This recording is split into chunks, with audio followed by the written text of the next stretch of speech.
disbelievers couldn't keep me on the ground. I've invented a momentum that'll never slow me down. I believe it cause I feel it and I shout it out loud. I can, so everybody said, boy, don't go any higher. I can do anything. Really good question. Priority one in the budget is a review of the budget from a zero-based. It's called zero-based reviews. I call it zero-based budgeting. Another word for this is common sense. The number one priority when it comes to the budget isn't just like who gets this and who gets that. That's not what it is. It's to start at zero, to assume that there's no money there and everything has to be justified.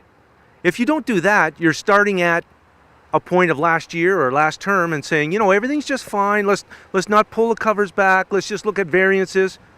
This is the way it's been going on and this has to change. We need to look at everything and justify everything, because I'll guarantee you, when you look in that budget and peel back the covers a bit, you're going to find inefficiencies. You're going to find things that no longer apply. You're going to find things that maybe have to change. And that's what it's all about, change. Priority number one is the debt. So the way, since 2007, the debt's been run up a little bit. So I think we need to digest the growth that we've had. We've spent money on things we need, like improving the water treatment facility. So now it's all about just trying to save a bit and pay down the debt.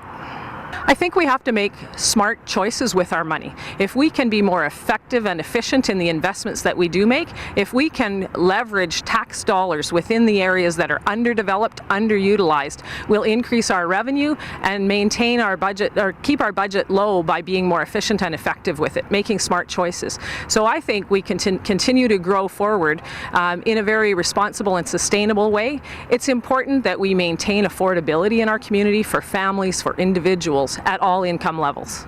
The budget is an interesting problem. There's necessities like the wastewater treatment plant and the water treatment plant, both $90 million projects that have been underway for about a year now, and they are a much needed entity to central Alberta. They're going to supply water to all the municipalities around us, and a definite necessary need that is probably long overdue. After that, I believe the city could have cut back a little bit on the pet projects and stuff and not spent another $100 million and putting us a little bit too much in debt. With this excess debt load, we've had to raise taxes 4.5% a year on residential, and people are feeling the squeeze. I believe the tax increases should match the basket of goods, the cost of living. Otherwise, we're digging into people's pockets and taking their take-home pay. The other thing that is of even higher concern than residential taxes is the 6% increase to our industrial tax base. People are moving out of the city of Red Deer with large companies like Schlumberger just recently went to the Mackenzie sub, and we can ill afford to lose our industrial tax base with large customers like that.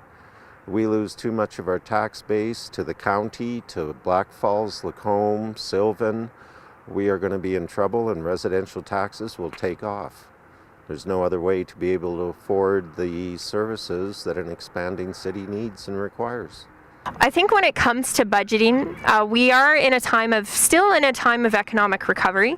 I believe that we need to maintain what we have, and I think that there are probably some areas where we need to shore up service levels, but we need to, when it comes to budgeting, I think it's really critical that the council looks ahead to the future with budgeting, but really has a pulse on the community in terms of what the priorities are for the community when it comes to budgeting, not necessarily what individual councillors want. So my approach to budgeting is we need to plan ahead, but our community ultimately needs to be affordable for citizens to live here and for businesses to operate here. Our people are our greatest asset, and if we budget so extensively that people can't afford to live here or do business here, then we're shooting ourselves in the foot. And so when it comes to budgeting priority. I think it's working towards a vision, but doing that in a very measured and phased way so that our tax regime and user fees aren't oppressive for the public that we serve.